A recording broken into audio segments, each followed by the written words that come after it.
हे पोरांनो, एक राऊंड मारून येऊया का? अरे नको, आपण साडूला जाऊया. मी कवाधरला बोलतोया, पण माझं कुणी ऐकतच नाही. होई ना, बारक्या बारक्या पोरांनी शाळा करून आणण्याची काही गरज होती का? वय वय, गुरुजी लय ओरडतील. आपण एक काम करूया, लहान पोरांनी आपण शाळेत सोडूया. मग वाटलंच आपण तिकडच्या जंगलात जाऊया. वय वय, जाऊया.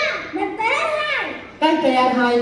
चड्डी नाही घालताय आणि चाललंय चेटकीन बघायला. ए पपन्या, मला काय बोलायचं नाही सांगून ठेवतो. मला चड्डी घालता येते आणि काढता येते. असं मग काढून दाखव. तुमची आता अरे ग, उगाच इथं तिचा फालुदा नको करूस. ए रम्या, नका एवढ्या पोराला काही काय सांगतोयस? मग बोलतो बघ कसा, तुझा ना काय एवढा पोरगा. अरे अरे भांडू नका. या लहान मुलांचं काय करायचं ते आधी ठरवा. आपण एक काम करूया, ह्यांना शाळेत सोडूया. वय वय, ए पोरांनो चला, तुम्ही इथं थांबू नका. गुरुजी आम्हासनी तुमच्यामुळे ओरडतील. आम्हाला तिकडच्या जंगलात तुमच्या बरोबर यायचं. माझं कपाट मोडलं. अरे संजय, तुला बघून नाही का चालता येत?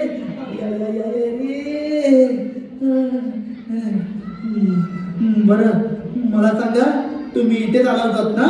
होय गुरुजी, आम्ही इथेच आलो होतो. पण इथे तर आपली मुले कोणीच दिसत नाही.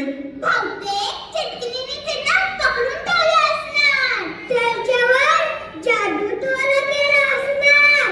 माझी आई सांगत होती, जंगलाच्या सापाला पण तिने मारून टाकलं. हे जंगल लय खतरनाक आहे. एवढं समजतं ना? मग इथे यायची काय गरज होती का? आम्हाला वाटलं चिटकीन बघायला मिळेल. माझं तर स्वप्न आहे चिटकीन बघायचं. मग चिटकिनीचा आवाज आल्यावर पळून का गेला? आधी तूच पळालास, भित्रा भागुबाई सारखा. अरे गप्पा बसा. दीपिका पादुकोण, कॅटरीना कैफ यांना बघायचं स्वप्न बाळगायचं सोडून चेकिंग बघायचं स्वप्न कसं बाळगताय? बरं, आता कुणीही घाबरू नका. हा, चला आता आपण मुलांना शोधूया.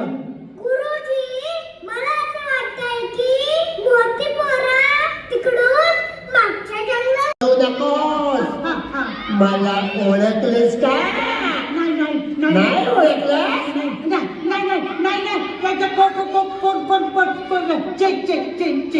चुप चुप. काय म्हणालीस ग मगाशी? मी ऐकलं. माझ्या कमरेत लाग घालतेस का? माझं मुंडक छाटून टाकणार का? माझं